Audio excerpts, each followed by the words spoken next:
దానితో పాటు ఏంటంటే జాబ్ రావడానికి చాలా ఆలస్యం అవుతూ ఉంటుంది. ఎందుకంటే ఎంత చదివినా కూడా అది జాబ్ మంచిగా ర్యాంకులు వచ్చినా కూడా ఒక్కొక్కరికి సరైన సమయంలో జాబులు రాక దానివల్ల చాలా ఆర్థికమైన నష్టాలు అవి కూడా జరుగుతాయి. అంటే గవర్నమెంట్ జాబ్ రావాలని చెప్పి ఎక్కువ శాతం కోరుకుంటారు ప్రతి ఒక్కరికి. అంటే గవర్నమెంట్ జాబ్ రాకుండా ఏ గ్రహాల మార్పు వల్ల వాళ్ళ అదృష్టం అనేది వెనక్కి వెళ్ళిపోతూ ఉంటుంది అంటారు? తప్పకుండా చెప్తాను.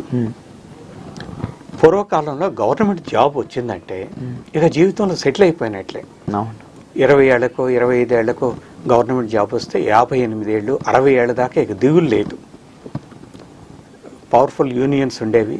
తర్వాత వాళ్ళ పాలసీలు కూడా అనవసరంగా ఊరికినే తీసేయరు ఉద్యోగాల్లోంచి, అలాగుండేది. అందుకోసమే గవర్నమెంట్ జాబ్ అని అనగానే ఇక ఏమీ లేదు, టిల్ రిటైర్మెంట్ గ్యారంటీగా ఉంటుందని గవర్నమెంట్ జాబ్కి అర్హులు చాచుతూ ఉండేవాళ్ళు. కానీ మోడర్న్ డేస్లో గవర్నమెంట్లో ఉద్యోగాలు చాలా తగ్గిపోయింది.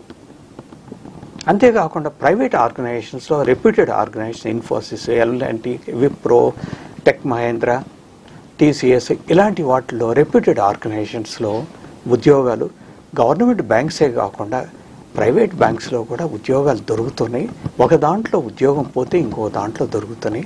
అందుకోసమే ఈ రెప్యూటెడ్ ఆర్గనైజేషన్స్లో ఉద్యోగాలు గవర్నమెంట్ జాబ్స్ తోటి సమానంగానే ఉన్నాయి. టీసీఎస్లో ఉద్యోగం మానేసేసినా వాళ్ళు తీసేసినా ఎవ్వరూ నీకెందుకు ఉద్యోగం పోయిందని అడగటం లేదు. ఇన్ఫోసిస్లో జాబ్ వచ్చేస్తుంది, ఇంకో దాంట్లో దొరుకుతుంది. సో గవర్నమెంట్ తోటి సమానమైన పని ఇవి. సరే, జ్యోతిషపరంగా వీళ్ళకి ఎందుకు ఉద్యోగాలు దొరకటం లేదని పరిశీలించినప్పుడు వృత్తి కారకుడు ఎవరంటే శని. ఆ శనితోటి గురువు ఉన్నవాళ్ళకి త్వరగా ఉద్యోగం దొరుకుతుంది, మంచి ఉద్యోగం దొరుకుతుంది. అలాగే శుక్రుడు కూడా గురువుతోటి ఉంటే మంచి సంపాదన ఉంటుంది. ఆ శని శుక్రులతోటి పాటు సూర్యుడు కనుక ఉండేటట్లయితే ప్రభుత్వ ఉద్యోగం దొరుకుతుంది. లేదు, ఇప్పటి లెక్క ప్రకారం అయితే ఒక పేరున్న రెప్యూటెడ్ ఆర్గనైజేషన్లో ఉద్యోగం దొరుకుతుంది.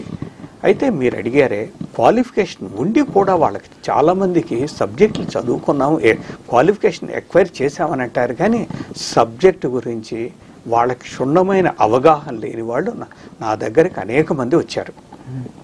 మేము అది చదివాము, ఇది చదివాము, బీకామ్ చదివాము, ఎంకామ్ చదివాము, ఇలాంటివి చెప్తూ ఉంటారు, ఎంబీఏ చదివామని అంటారు. ప్రశ్నలు అడిగినప్పుడు వాళ్ళు ఏమీ చెప్పలేకపోతూ ఉంటారు. కొంతమంది ఐఏఎస్ ప్రిపేర్ అవుతున్నాం అంటారు. నేను కొన్ని ప్రశ్నలు అడుగుతాను, కొన్ని మాటలు అడుగుతాను, వీటికి అర్థాలు తెలుసా అని అంటే ఏమీ తెలియదు. అలాంటి 5000 మాటలు రావాలి వాళ్ళకి. వాటికి పర్యాయ పదాలు, ఆపోజిట్స్, సినోనిమ్స్ అలాంటివి అదే ఒక 10 మాటలు తెలిసి ఉండాలి. ఇలాంటివి వాళ్ళు కృషి చేస్తే డెఫినెట్గా. ఇవన్నీ చేసినా కూడా ఉద్యోగాలు రావటం లేదంటే అర్హత, సమర్థత, అర్హత అంటే క్వాలిఫికేషన్, సమర్థత అంటే వర్త్, ఇవి ఉండి కూడా వాళ్ళు ఉద్యోగం చేయడానికి సిద్ధంగా ఉండి కూడా వాళ్ళకి రావటం లేదంటే, ఇంటర్వ్యూలకు వెళ్ళి వాళ్ళు ఎంతో బాగా పెర్ఫార్మెన్స్ ఉన్నా కూడా వాళ్ళకి రావటం లేదంటే అక్కడ కారణం ఏంటంటే శనితోటి పాటు రాహు కానీ కేతు కానీ. రాహు ఏం చేస్తాడంటే ఆ రిక్రూట్ చేసుకునే అధికారులకి తన పట్ల అయిష్టాన్ని కలుగు చేస్తాడు. ఉద్యోగం ఇచ్చేది ఎవరు? సూర్యభగవానుడు. ఉద్యోగం ఇచ్చేది యజమాని తరపు మనుషులు. ఆ యజమాని తరపు మనుషులు సూర్యుడి కారకత్వం కిందకు వస్తారు. అందుకోసమే సూర్యభగవానుడిని ప్రార్థించాలి వాళ్ళు. ఆ తర్వాత ఎంత పెర్ఫార్మెన్స్ ఉన్నా కూడా వాళ్ళ పట్ల ఇష్టం లేకుండా చేసేది రాహు. అందుకని రాహు గ్రహాన్ని ప్రార్థించాలి. అలాగే ప్రయత్నం విఫలమయ్యేటట్లుగా, సక్సెస్ కాకుండా విఫలమయ్యేటట్లుగా చేసేది కేతు. అందుకని కేతు గ్రహాన్ని ప్రార్థించాలి. ఇవి కాకుండా గురు బలం గనక లేకపోతే గురువుని ప్రార్థించాలి. ఒకవేళ గనక గురువు దగ్ధమవుతున్నా బలహీనుడవుతాడు. లేదు, గురువు నీచబడి ఉంటే, మకర రాశిలో ఉండి నీచబడి ఉంటే గురువుని ప్రార్థించడే కాకుండా విష్ణుమూర్తిని ప్రార్థించాలి. వీలైతే విష్ణుమూర్తి ఒక పుణ్యక్షేత్రానికి వెళ్ళి పెద్ద పూజ చేస్తే గురువుకి నీచభంగమై రాజయోగం కలుగుతుంది. అప్పుడు గురుబలం బాగా ఉంటుంది. అలాగే శని కనుక దగ్ధమవుతుంటే, వృత్తికారకుడు కాబట్టి దగ్ధమవుతుంటే శని బలహీనుడు అవుతాడు. అప్పుడు కూడా వాళ్ళకి ఉద్యోగం దొరకదు, సరి అయిన ఉద్యోగం దొరకదు. ఒకవేళ దొరికినా కూడా సరి అయిన ఉద్యోగం దొరకదు. ఇవే కాకుండా శుక్రుడు అంటే ధనము, సంపద, సంపాదన. ఆ శుక్రుడికి పరమశత్రువు చంద్రుడు. చంద్రుడు కనుక ఇబ్బంది పెడుతుంటే ఆర్థిక నష్టాలు చంద్రుడు కలుగు చేస్తాడు. అందువల్ల వాళ్ళకి ఆ కారణం వల్ల కూడా వాళ్ళకి ఉద్యోగం దొరకదు, సంపాదన ఉండదు. అందుకోసం చంద్రదేవుడిని, శుక్రదేవుడిని కూడా ప్రార్థించాలి. ఇవి కాకుండా శివుడిని, దుర్గాదేవిని, వినాయకుడిని ప్రార్థించాలి. ఇవన్నీ చేస్తూ ఉంటే కొన్నిసార్లు ఏమవుతుందంటే రాహుకేతులు కనబడని గోడ కట్టేస్తారు.